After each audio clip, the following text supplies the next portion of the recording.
Good evening. Welcome to Northbeat. I'm Megan Roberts. A federal judge has set aside a Parks Canada decision to deny a long-time fishing lodge on Great Slave Lake a license to continue operating. The lodge is located at remote Fort Reliance, near the end of the pristine east arm of the lake. It's within the newly created Thai-Dene National Park Reserve. The CBC's Richard Gleason has that story. Any business wishing to operate within a national park needs a license from Parks Canada. The agency chose not to issue one to Trophy Lodge in part as a gesture of reconciliation with Indigenous people, according to the written court decision. The park is jointly run by Parks Canada, the Tl'ot'olke Dene First Nation, Northwest Territories Métis Nation, Dene First Nation, and Yellowknives Dene First Nation. Parks Canada had recommended the license be granted after the owners incorporated changes requested by the agency and the Tl'ot'olke Dene. But it withdrew that support after a board set up to help manage the park recommended the application be rejected. According to the court decision, the new owners of Trophy Lodge were not given an opportunity to respond to the board's recommendation, and the judge said the parks official who made the final decision to reject the license didn't even see the owner's application package. The lodge owners have reapplied for a license. The judge said Parks Canada must consider that application in light of his decision. Richard Gleason, CBC News, Yellowknife. Reindeer meat is being handed out to Inuvialuit households today, and in Inuvik, people were lined up down the street to get some. The CBC's Des Loreen was there. Art? No, nothing in this one. Art? So anything else? Reindeer. It's what's for dinner this weekend. Well, I got a rump, so I might do a roast. My family likes roast, so I wanted to make a roast with gravy and potatoes, and then I also got a heart. My son loves heart. So I probably thaw it and then cook it till it's just a little bit done and then give it to him. This delicious meat is free for beneficiaries. It comes from the Inuvialuit Community Economic Development Organization. The giveaway happens 4 times a year, and it never gets old, especially with the cost of food these days. It really helps a lot of people. The cost of food is rising exponentially every year, and a lot of people don't have the equipment or the time even to go out on the land to get meat. Enjoy, man. Yeah, thank you. You're welcome. The lineup started at 10 a.m. today. Some people were there to help those who couldn't make it themselves. A lot of elders, a lot of single mothers that are unable, in this -17 weather, early in the morning, whether it's preschool or infirm, that are not able to go into line to get some food. And I will actually be sharing exactly what hopefully I can get. Meat was also handed out at the other 5 Inuvialuit communities this week. The next distribution is scheduled for June. Des Loreen, CBC News, Inuvik. More Canadians are living in poverty, according to fresh data from Statistics Canada, and many are having a tough time putting food on the table. Nisha Patel reports. Food banks across the country are busier than ever. Demand is soaring as Canadians struggle to make ends meet. I see it every day here. The number of people we're serving is going up every month. So for the past 2 years, the number of people we have served has gone up month over month. So from about 1,000 a week to now over 5,000 a week. The trend has been getting worse in recent years. New numbers from StatsCan show almost 1 in 4 people can't afford the food they need. That's nearly 8.7 million Canadians who faced food insecurity in 2022, increasing by a staggering 2 million people from the year before.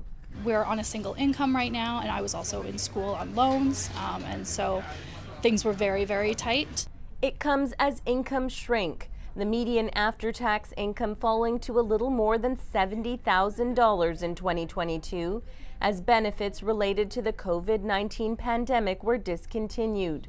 Meanwhile, soaring inflation and surging mortgage and rent prices hit hard. This challenge we're facing right now isn't hitting all Canadians equally. It's people who can least afford it, who have the least protection against higher prices and higher housing costs and so on, and these numbers absolutely confirm it. Meanwhile, at the other end of things, at the top end of the scale, we've seen incomes be very strong. In fact, in 2022, the year that this report covers, we actually saw the highest corporate profits in Canada as a share of GDP ever. Experts say there need to be improvements in how benefits are paid out.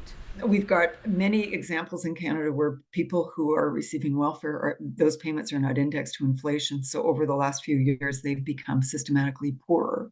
The difficult circumstances are pushing more Canadians into poverty. New immigrants, families with just one parent, and people with a disability are especially at risk. StatsCan says nearly 10% of the population now lives below the poverty line. Nisha Patel, CBC News, Toronto. A proposed Inuit women's shelter in Ottawa is facing resistance from some residents. An Ottawa City Councillor held a public meeting on Tuesday night to discuss a proposed sale of city-owned land to the Ottawa Aboriginal Coalition. The OAC plans to build a 30-bed housing facility for Inuit women and children fleeing domestic violence. That's not going down well with some residents, some of whom cited safety concerns. Pauktutit Inuit Women of Canada called the concerns misguided. To just clarify, this is a safe space for Inuit women and children, so there's no security or safety issues for the district. The proposal will go before Ottawa's Finance and Corporate Services Committee on May 7th. The coroner's inquest into 4 deaths at the Whitehorse Emergency Shelter has ended.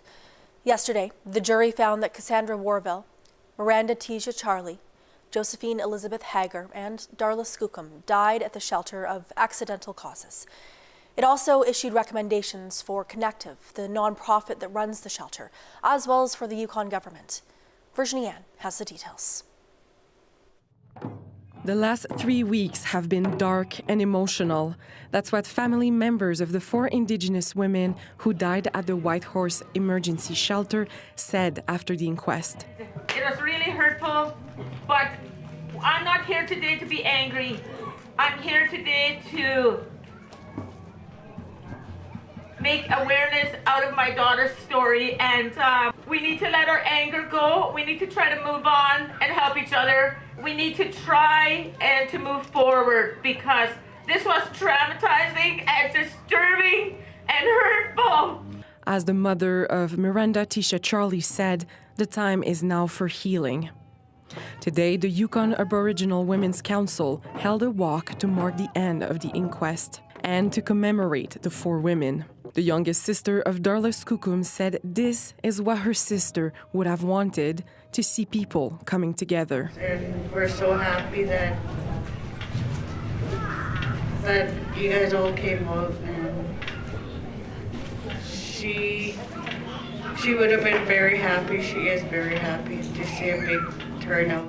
The walk came after the jury issued its verdict and 8 recommendations late Thursday. The jury recommends that within 6 months, Connective reviews both his policy and training procedures.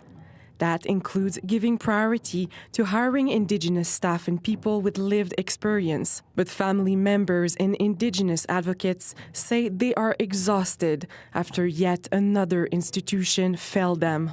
They say change won't come from jury's recommendations alone. Instead, it will take everyone to make sure similar deaths don't occur again.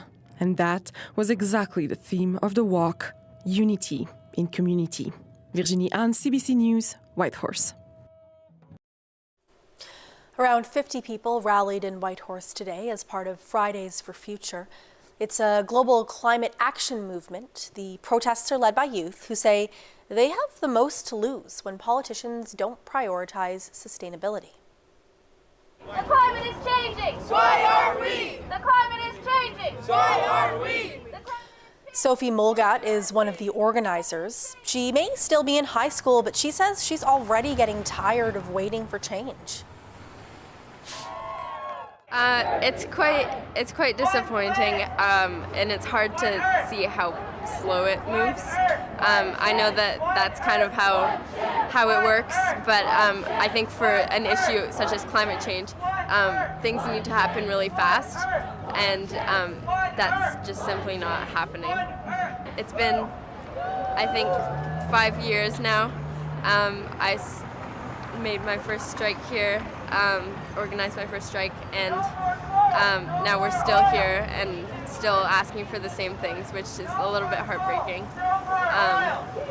But we're still here and we still care. Organizers say they're hoping to see ambitious climate goals from the City of Whitehorse in its upcoming Climate Action Plan. Whale Cove Search and Rescue is frustrated with the Nunavut government after a man died on the land this week. It says it doesn't have access to resources and emergency services. Several communities were involved in the search for Jason Panika. He left Baker Lake by snowmobile on April 19th, and his body was found on Monday. A Whale Cove Search and Rescue volunteer says they wanted to help but were held back. Stanley Adjuk says they waited for a tasking number from the Nunavut government. It's needed for insurance and to purchase fuel. In the end, they asked for fuel money from Agnico Eagle Mines. It made it harder because we were not given a number. There were only few of us with gas, and we were going ahead with search without approval, but others did not have a gas. Felt defeated because they knew they could not go. Adjuk says it delayed their involvement in the search for several days. CBC reached out to the government of Nunavut but did not get a response. Sunday is Canada's National Day of Mourning. It honors workers who have lost their lives or suffered illness or injury due to their work. In the Yukon, firefighter Paul Gray is being remembered for his dedication, bravery, and his love of family. Yesterday in the Legislative Assembly, Yukon NDP leader Kate White spoke about him. Have a listen. This year, April brings a special sadness to the Yukon, as our community feels the loss of a firefighter who succumbed to occupational cancer.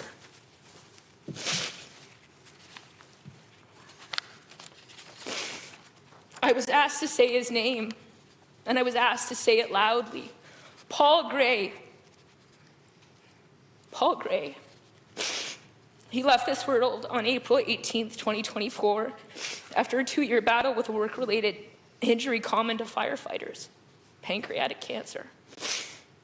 His commitment to safeguarding the community extended beyond his official duties, embodying the spirit of a true protector both in service and in his personal life. He thrived on the complex challenges that the fire service presented, always ready with innovative solutions. He served the Whitehorse Fire Department with valor and dedication since 2003. Since his passing, the memories that are being shared of Paul paint the picture of a man of many facets. Stoic, kind, goofy, calm, generous, with perfect comedic timing. He loved his family, he loved his wife, and he loved his community. In the days before his admission to hospice, his friends from the Whitehorse Fire Department organized a tribute parade. And the day he died, the city of Whitehorse lowered their flags to half-mast. Paul's impact on the community was profound. We extend our thoughts and our hearts to all of those newly living with his absence. We're truly sorry for your loss and wish that the right words existed to bring you comfort, but I know they don't.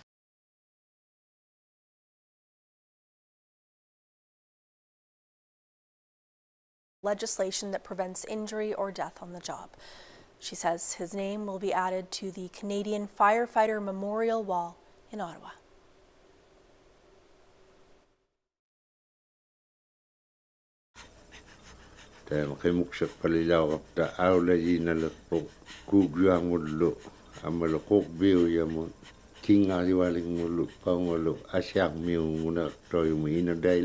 Takpa kemuk sa palilok sa mga tayo mabuhat taling ni pilariulok sa mga Inuit amiswalo walang mata.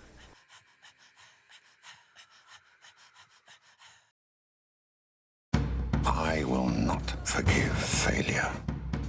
God has chosen us as a new broom to sweep the Vatican clean of corruption. What would you like to do with your life? I'd like to be an international star. Are you a hug? You're crying. No, I'm not. Yes, you are. Well, God will take his revenge then. Yes, he will. With our help. What does it take to reach the top? Join me, Ian Hannah-Mansing, as I get to know some truly inspirational people who share the secrets of their success. If you want to talk about one moment, it's a moment where I would live or die. It changed everything on CBC News Explore. Sipping on a bit of Henny, can I get a little Remy? Feeling heavy, chilling but I'm feeling ready. Pulled up in a big old Chevy.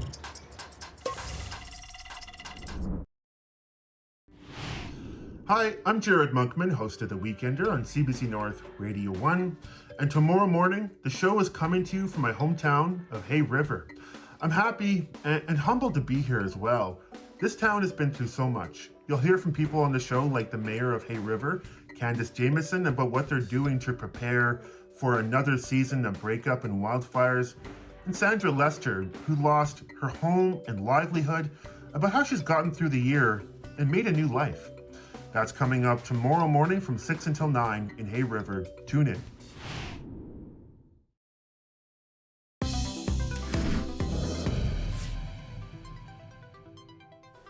Air Canada is apologizing to the National Chief of the Assembly of First Nations after staff tried to stow her headdress in cargo before a flight this week. Cindy Woodhouse-Nepenak was boarding a plane from Montreal to Fredericton when she says she was forced to hand over the container holding her headdress. Karen Pauls has the story. National Chief Cindy Woodhouse-Nepenak received this headdress New Year's Day, honoring her role in the historic $43 billion Indigenous Child Welfare Agreement. The eagle feathers blessed to support her in her travels and her challenges. It's like your child, like your baby. It's with you. It's part of you. Wednesday night was the first time she had problems traveling with it on a small Dash 8 plane from Montreal to Fredericton.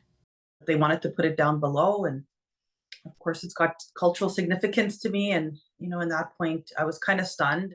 After some heated discussion, the container was sent to cargo. Woodhouse-Nepenak held the headdress on her lap. She later posted about it on Facebook, prompting anger, outrage, and demands for an apology. Cindy felt, she was violated. She felt, a dagger through her heart. Leonard Weasel Traveler gifted the headdress to the National Chief on behalf of the Piikani Nation. He says items like this are sacred and need to be handled accordingly. Perhaps that was just a staff member doing their job and just not having this awareness. Prime Minister Justin Trudeau said it was an unacceptable mistake. It is an unfortunate situation that I hope is going to lead to a bit of learning, not just by Air Canada, but a lot of different institutions.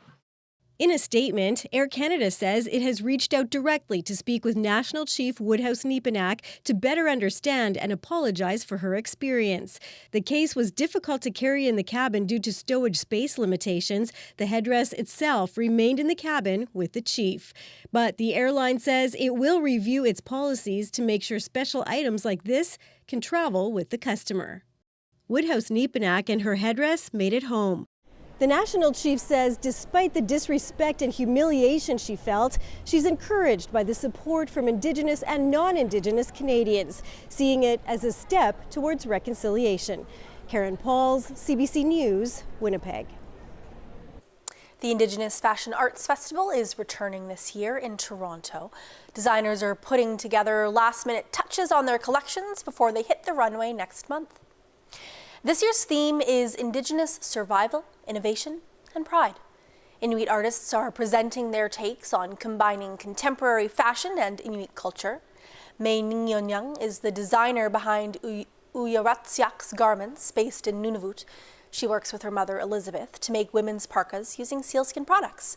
The designs are inspired by kakanit, the art of Inuit tattooing. And we are thrilled and excited to showcase our products to the world. And With the tunit or kakinit designs, it's very intimate with our culture because not well, they are coming back again. Like our Inuit tradition is coming back, and that's what we are focusing on too, to vitalize our Inuit culture. David Rojuld is co-designer of BB Chemnitz. He says their collection isn't completed yet, but it draws inspiration from nature and Greenlandic Inuit culture. Like we're using a lot of elements from nature. We hope we get them through customs. Greenlandic fish, birds. Because we normally don't use it because we have to do something for production and sell. But this is like most of the items we're going to show is going to be like unique pieces. So here we can do a little bit more, like go a little bit overboard. But like we're always kind of like a street outdoors brand, and I think it will still reflect. But we try to do something that is not too everyday for this, so it's more unique for a runway, so it's not off the rack. The festival will take place over 4 days at the Toronto Eaton Centre, beginning on May 30th.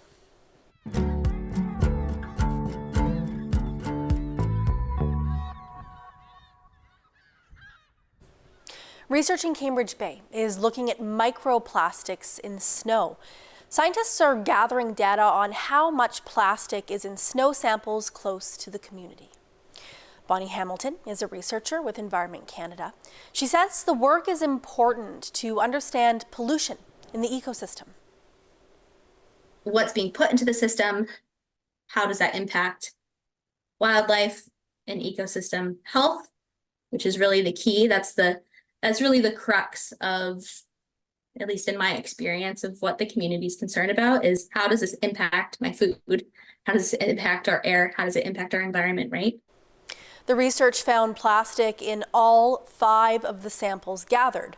But the samples with the most plastic were not the ones closest to town.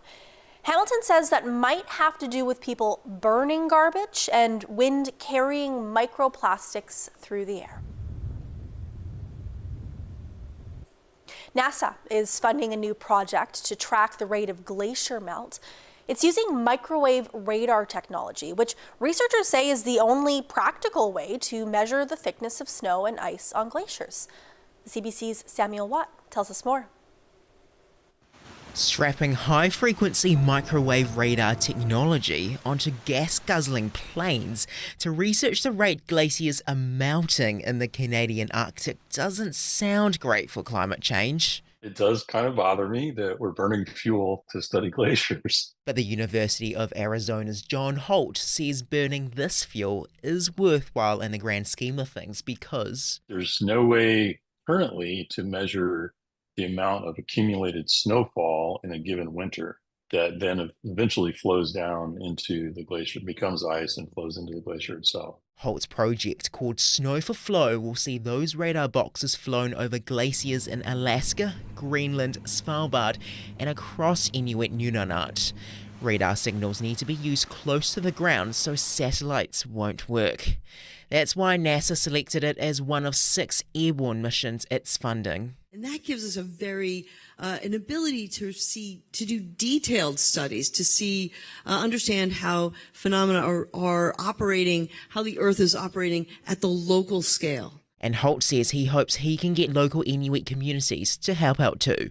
I think we have a lot to learn from the people who've lived in these lands for a long time too. All 6 projects chosen by NASA are set to launch from 2026 onwards. Samuel Watt, CBC News, Iqaluit. A destructive insect could provide a key to constructing climate-smart buildings. Termites create mounds that could inspire future energy-saving designs. A Swedish researcher is studying their lattice-like network of channels and tunnels that feature built-in climate control without the carbon footprint. Termites are absolutely incredible at constructing.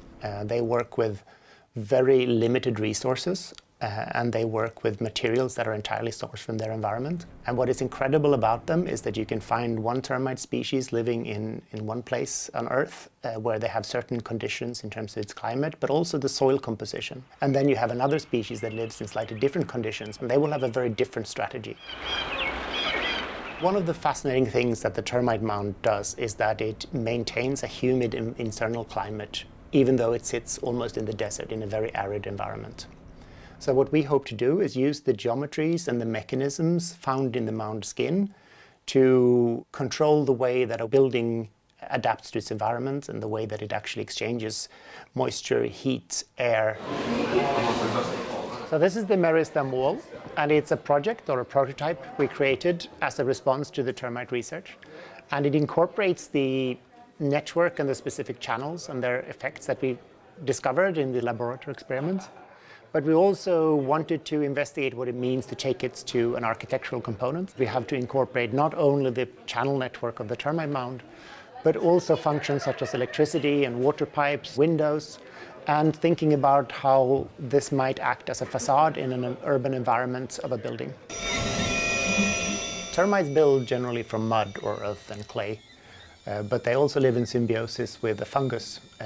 And they create these structures inside of the mound called fungus combs. So we were exploring whether it was possible to use a similar system for architectural materials. And it is actually one of the first examples in the world of a structure that's been 3D printed from live fungus and wood as a mixture together. It's actually the network of mycelium, the root system of the fungus, that binds together all of the wooden particles into a solid material that we could potentially use to build buildings from.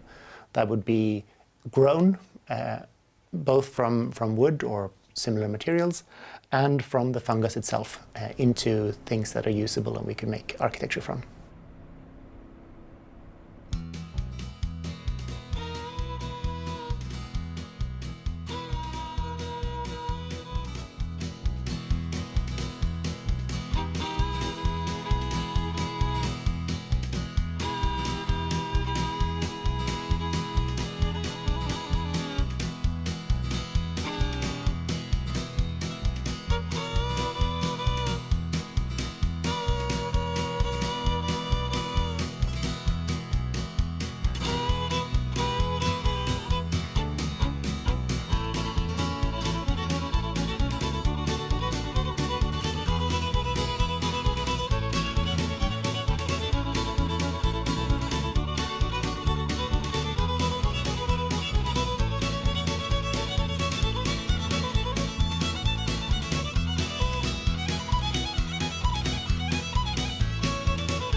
And that is Northbeat for tonight. For news anytime, go to cbc.ca/north. Thank you for watching. I'm Megan Roberts. Have a good weekend.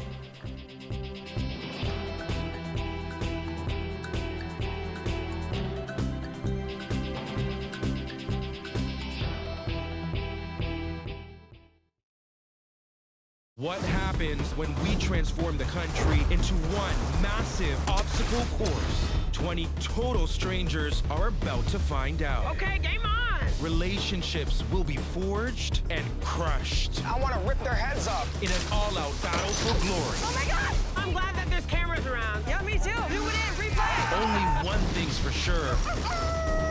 They are not ready for what's coming. Let's go, baby! I'm such a fan of this show. Listen to the podcast Q with Tom Power. The story itself is so unbelievable. The industry wasn't set up for me to thrive in. The presence I feel now is not something that I believed to be possible in the past. So many people thought I couldn't do it. They doubted me. Felt like I ripped my whole heart out. I didn't realize how formative 25 to 30 would be. I have to kind of repress my own self-doubt. You're one of my favorite interviewers, so I was pumped. Get out of here. Q with Tom Power. Available now on CBC Listen or wherever you get your podcasts. What do we know About that with Andrew Chang. I think we can explain. Watch free on CBC Gem.